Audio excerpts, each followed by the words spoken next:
Hi guys, welcome back to Battle with Ola. This is another edition of Podcast with Ola, and on this episode, I'm going to be sharing with you my research paper published by the Amsterdam Law Forum. So it's titled Interrogating Einstein's Proposition for Tolerance as a Safeguard to Freedom of Expression. It's a paper that's very dear to my heart because in it I interrogated uh, the subject of fundamental human rights, especially freedom of expression, and how it's being repressed across the world, online and offline, and how tolerance can be the way out, just like Albert Einstein, proposed several years ago. So please come along and take a listen. Research paper Interrogating Einstein's Proposition for Tolerance as a Safeguard to Freedom of Expression. Author Mofoluwawu Oluwapelumi Mojola Oluwa. Abstract.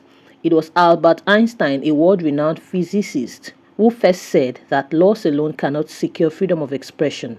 In order that every man presents his views without penalty, there must be a spirit of tolerance in the entire population. By this, he posited that the safeguards of law alone could not preserve, protect, or assure the continued existence and respect for human rights, particularly freedom of expression.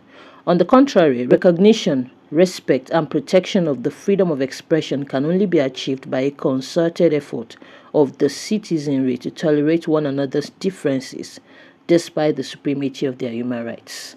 This is important even as the world continues to witness an exponential increase in the modes and mediums of expression, both in person and virtually. Even more so as democracies continue to be threatened by state clampdown on free speech among the citizenry. This paper delves into Einstein's postulation by examining the concepts of human rights, freedom of expression, and tolerance, and underlining the need for the latter in the propagation and preservation of the former. The paper also examines the lawful and unlawful limits to the rights to freedom of expression and practical ways of achieving tolerance amongst the citizenry in furtherance of the fundamental right to freedom of expression. The paper goes on to suggest different approaches to engendering tolerance in the citizenry and the expected outcome. The paper concludes by aligning with the postulation of Sir Albert that indeed tolerance is a key ingredient for preserving and enforcing freedom of expression in Nigeria and the world over. Keywords: fundamental human rights law, freedom of expression, tolerance. Introduction. Fundamental human rights are globally recognized inalienable rights of human beings.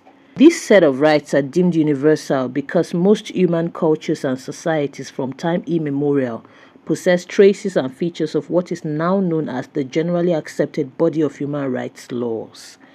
Whilst these bodies of laws have undergone a lot of development over the years, their applicability and protection are still relatively contextual in different regions and countries of the world. One can therefore posit that the force of law is not sufficient to secure the protection and enforcement of human rights across the world. Rather, there is a need for socio-cultural understanding and evolution of each right, and more especially the right to free speech, also known as freedom of expression. Freedom of expression is a cross-cutting socio-political right which has the ability to affect other human rights within a society. Yet, this right is currently under assault across the world. In October 2016, the UN expert on freedom of expression reported that individuals seeking to exercise their right to expression face all kinds of government-imposed limitations that are not legal, necessary, or proportionate. It is perhaps for this reason that Einstein proposed an approach of tolerance rather than that of law alone when it came to the protection of free speech. Free speech can descend into two extremes. It is a given that one man's right stops where the others begin. Therefore, a right in one man arouses a duty in another, and vice versa. Identifiably, the human rights system in which freedom of expression lies, amongst other rights, first began to develop as a governmental drive for a unified system of human rights laws.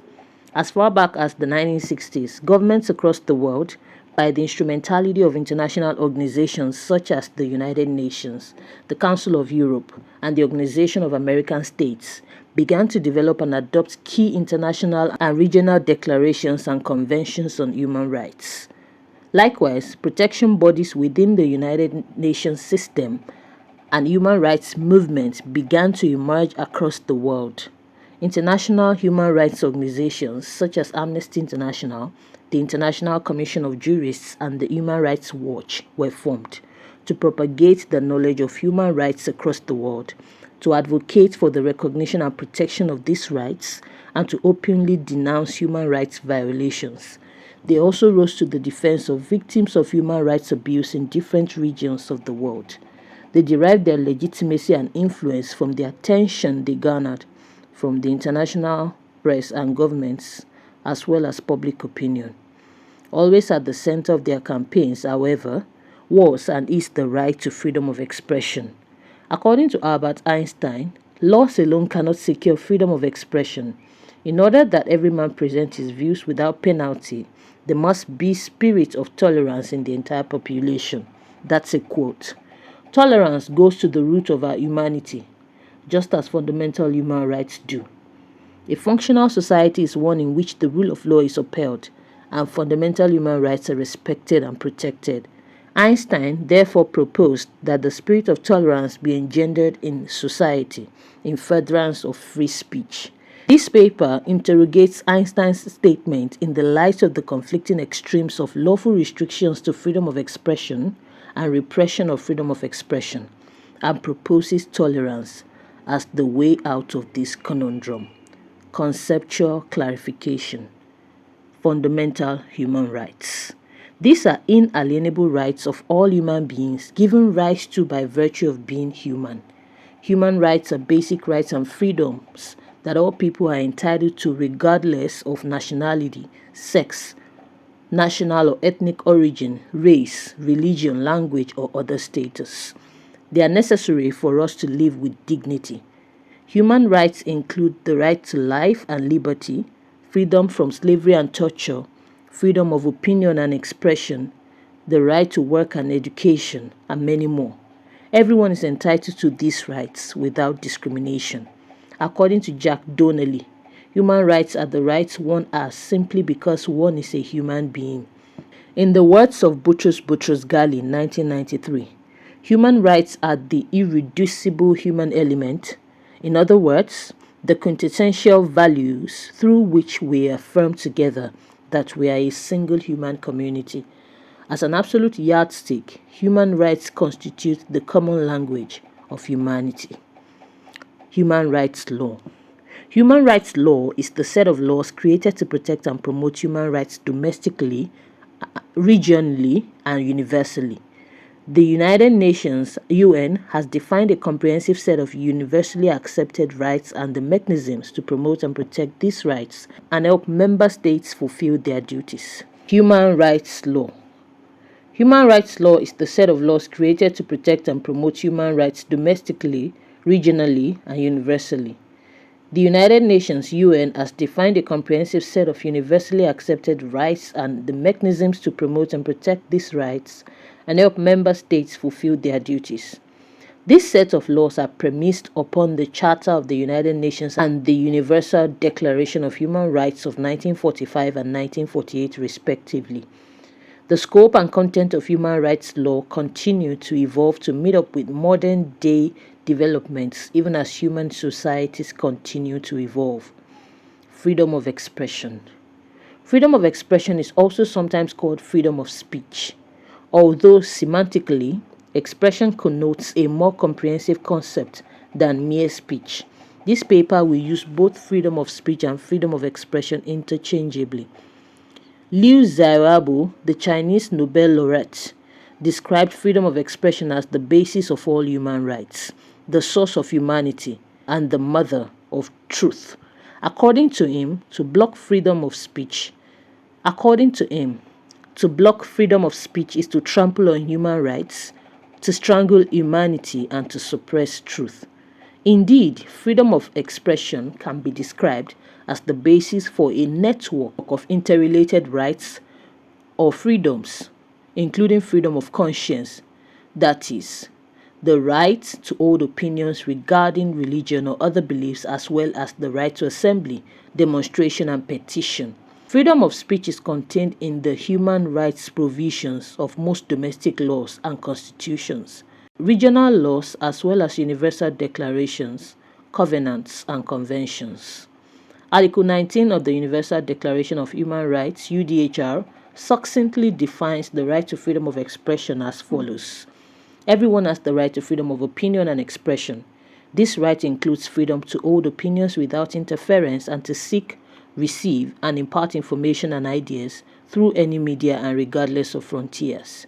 In the same vein, paragraph 2 and 3 of Article 19 of the International Covenant on Civil and Political Rights, ICCPR, of 1966 read, 2. Everyone shall have the right to freedom of expression. This right shall include freedom to seek, receive, and impart information and ideas of all kinds, regardless of frontiers, either orally, in writing, or in print, in the form of art, or through any other media of his choice. 3. The exercise of the rights provided for in paragraph 2 of this article carries with it special duties and responsibilities. It may therefore be subject to certain restrictions, but there shall only be such as are provided by law and are necessary. A. For respect of the rights or reputation of others. B. For the protection of national security or of public order, ordre public, or of public health or morals. From the above, freedom of expression manifests in diverse ways, such as freedom of opinion, freedom of information, freedom of the press and other media, freedom of artistic expression, freedom of academic and scientific research, and freedom to disseminate, distribute, impart, and propagate these expressions. Expressions can take various forms, be it verbal expression, written form, drawings, paintings, print media, electronic media, news media, social media, etc. Tolerance. Tolerance is respect, acceptance, and appreciation of the rich diversity of our world's cultures, our forms of expression, and ways of being human. The Merriam-Webster Dictionary defines tolerance as sympathy or indulgence for beliefs or practices differing from or conflicting with one's own. Tolerance is a most desirable social virtue which is advanced through openness and communication, as well as freedom of thought, conscience, and belief. Tolerance has also been described as harmony in difference. Tolerance is the responsibility that upholds human rights, pluralism, democracy, harmony, and the rule of law. It involves the rejection of dogmatism and absolutism and affirms the standards set out in international human rights instruments. Consistent with respect for human rights, the practice of tolerance does not mean toleration of social injustice or the abandonment or weakening of one's convictions. It means that one is free to adhere to one's own convictions and accept that others adhere to theirs. It connotes forbearance or readiness to put up with what one dislikes. The preamble of the United Nations Charter states that the intention of its member states is to practice tolerance and live together in peace with one another as good neighbors. According to UNESCO Director General Audrey Azoulay, tolerance is an act of humanity which we must nurture and enact, each in our own lives every day, to rejoice in the diversity that makes us strong and the values that bring us together. From the foregoing, one can surmise that tolerance bears moral, political, and legal significance to the advancement of any society. It is a virtue that makes peace possible. Tolerance advocates for and fosters peace as opposed to war, and understanding as opposed to hostilities. It is a key ingredient in the enforcement and protection of the right to freedom of expression, as will be discussed later in this paper. The law as security for the freedom of expression. The right to freedom of expression is adequately canonized in both domestic and international human rights law. Article 19 of the UDHR 1948, earlier cited, is one of the foremost declarations which protects freedom of expression. And 74 years later, the rights contained within the UDHR, including freedom of expression, are well protected in international treaties, regional human rights instruments, and newly established domestic human rights laws. Due to this overwhelming rate of treaty ratification and its inclusion in the UDHR, freedom of speech is now considered to be a norm of customary international law. Freedom of expression reinforces other human rights such as the right to freedom of thought, conscience, and religion. It promotes and allows them to flourish. It is also closely linked to the freedom of association, the right to form and join clubs, societies, trade unions, or political parties with anyone you choose, and freedom of peaceful assembly, the right to take part in a peaceful demonstration or public meeting.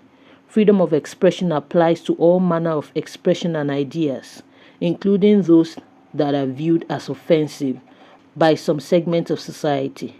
Therefore, while the law promotes freedom of expression, it also establishes certain proscriptions against some form of expression. This suggests that this right is not an absolute one, where the exercise of one's right would violate the rights of others, or in this instance propagate hatred, violence, or discrimination, or violence. The law will prohibit this. However, this does not give room for arbitrary prohibition or restrictions of the fundamental right to freedom of expression. It rather serves as a safeguard to ensure the optimal and beneficial exercise of this right. Restrictions on freedom of expression must be expressly provided by law, must clearly be in the interest of the general public, and must be absolutely necessary for ensuring peace and progress in the society.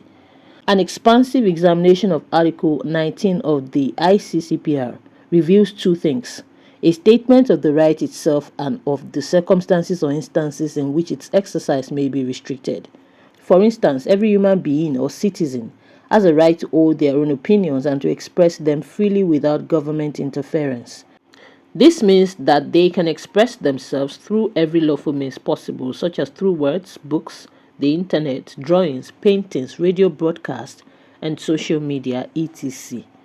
They could also express themselves through demonstrations and public protests. Equally, they can receive communication from others through these means. Restrictions to freedom of expression are permissible where the restricting authority can show that such limitation is lawful and necessary. The inalienable right to free speech or expression ceases to be absolute where it conflicts with state interest or public safety. In the following instances, the law permits the restriction of freedom of expression. 1. The protection of national security, territorial integrity, the borders of the state, or public safety. 2. Prevention of disorder or crime. 3. Protection of health or morals. 4. Protection of the rights and reputations of other people. 5. Prevention of the disclosure of information received in confidence. 6. Maintaining of the authority and impartiality of judges. Thus, when expressing yourself freely, views or speech that could incite violence, hatred, or put other citizens in harm's way may be prohibited. The subject of what is appropriate when it comes to restricting freedom of expression has faced a lot of controversy over the years, and this is not going away anytime soon as societies continue to evolve and modes and content of expression continue to develop and change. Lawful restrictions versus encroachment and repression of freedom of expression.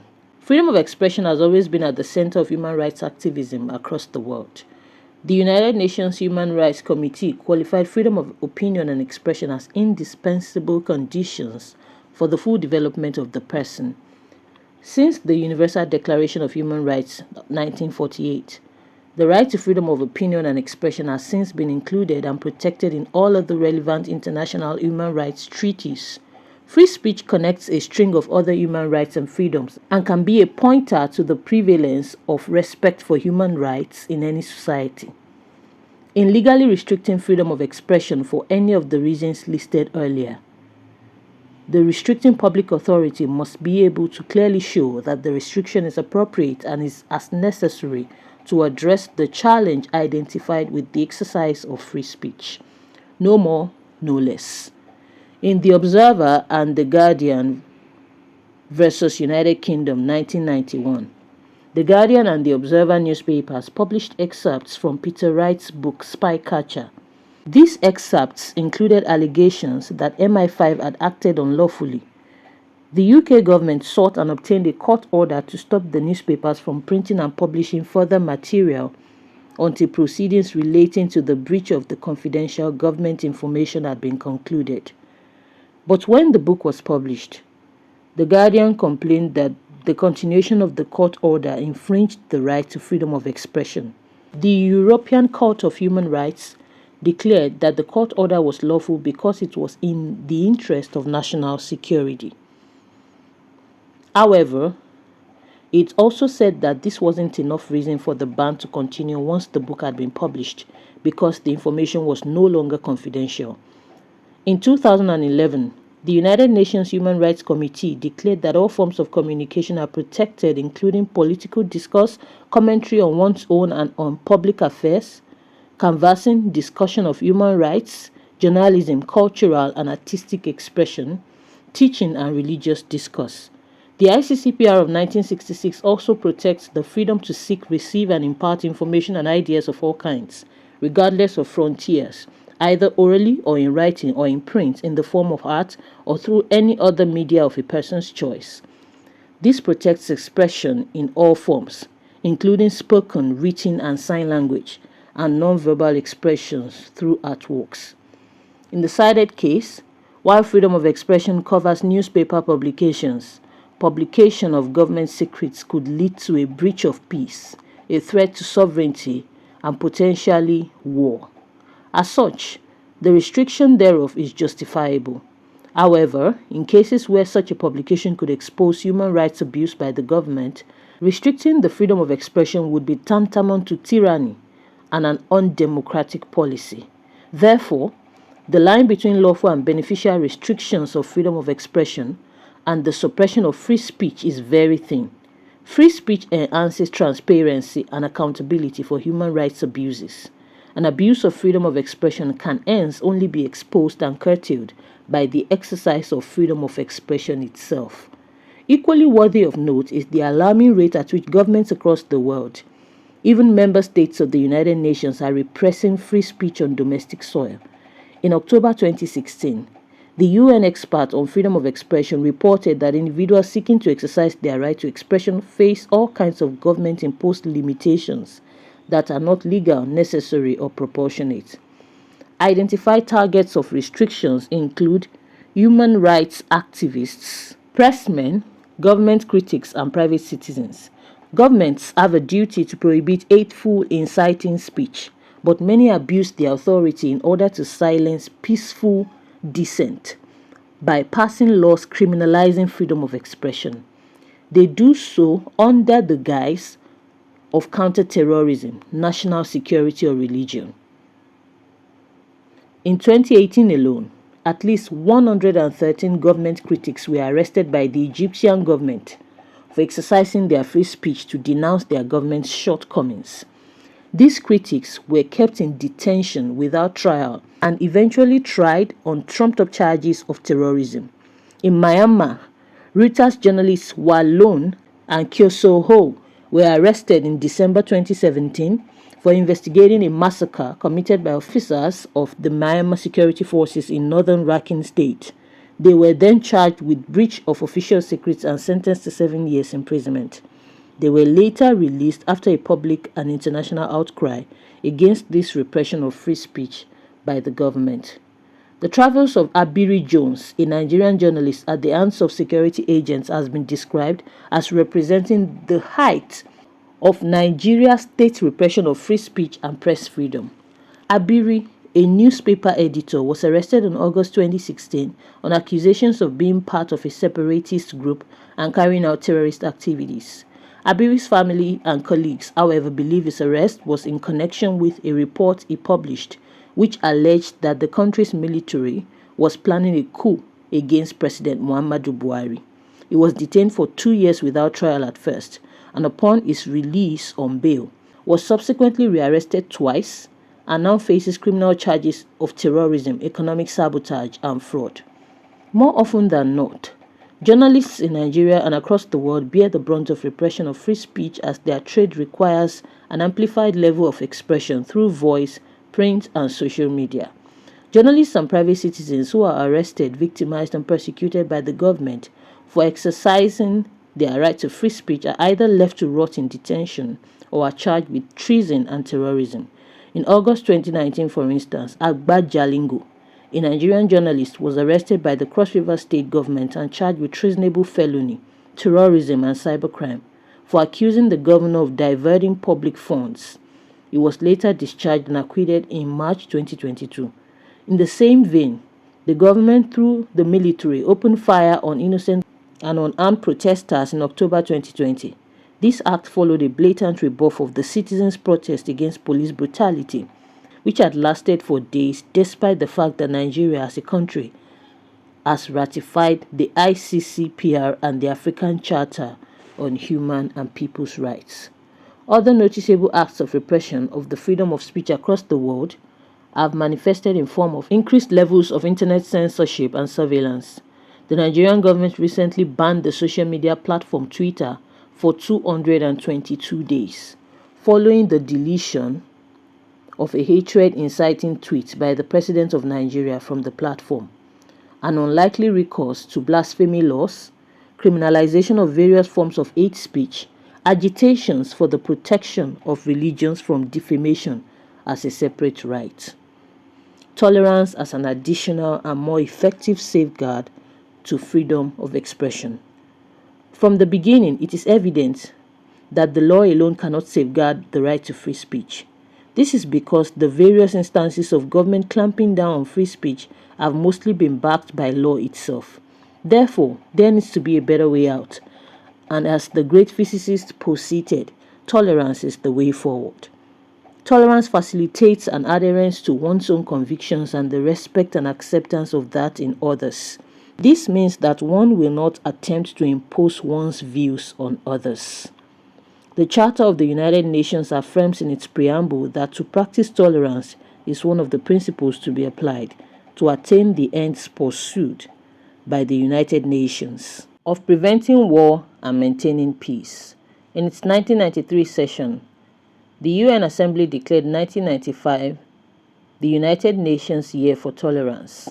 On 16 November 1995, UNESCO member states adopted the Declaration of Principles on Tolerance to further strengthen the international principles of tolerance. In 1996, the 16th of November was officially declared the annual International Day of Tolerance. Tolerance as an approach to protecting freedom of expression must be employed from its multifaceted angles. A legal approach to tolerance. Freedom of expression is not an absolute right. In the exercise of this right, the interests of the state and the citizens and that of citizen to citizen continue to clash. As an easy but repressive way out, certain states and private sector actors adopt laws and regulations amongst other measures which unjustifiably restrict the right to freedom of expression, where it conflicts with their autocratic style. This only compounds the problem as it is done under the pretext of safeguarding national security or the protection of national or corporate reputation, but goes beyond what is lawfully permitted. Tolerance must come in. Tolerance theory posits that there is an inseparable link between social and legal constraints upon speech. According to Bollinger's theory, as legal tolerance for extreme speeches increase, social tolerance for extreme speech will also increase. Laws enacted to safeguard freedom of expression or regulate it must give cognizance to differing opinions and views. They must contemplate government-citizen dissents and ensure that one is not sacrificed for the other. Government critics must be allowed to express themselves in a democratic atmosphere without fear of being clamped down upon by repressive legislation. There must as well be equal access to justice and fair hearing, so that every man can have his day in court. The laws must facilitate an avenue for objective dialogue and negotiations where there is a fallout between citizens or citizens and the government. An educational approach to tolerance. Laws are not sufficient to combat intolerance of the right to freedom of expression. There must be a consciousness of the existence of the right within the society. This can be made possible through sensitizations and campaigns done locally and internationally. Right holders must be made to understand the extent and scope of their rights and their accompanying duties.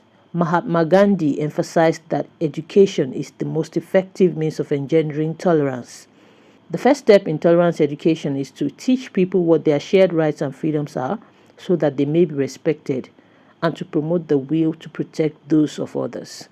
As the scope of the freedom of expression continues to widen to accommodate contemporary developments and modes and forms of expression, right holders must be taught tolerance towards differing or new expressions. The citizenry and the government alike must learn to be open-minded and respectful of emerging forms of sexual, ethnic, and sociocultural expressions, hitherto unknown to them. Tolerance can and must be imbued in right holders by way of education, both formally and informally. Formally, by including it in school curriculums from primary to tertiary education levels. Informally, through sensitization walks, town hall meetings, social media campaigns, market outreaches as part of workplace onboarding material, etc. Concerted non-violent action as an approach to tolerance. This approach hybrids the first two approaches.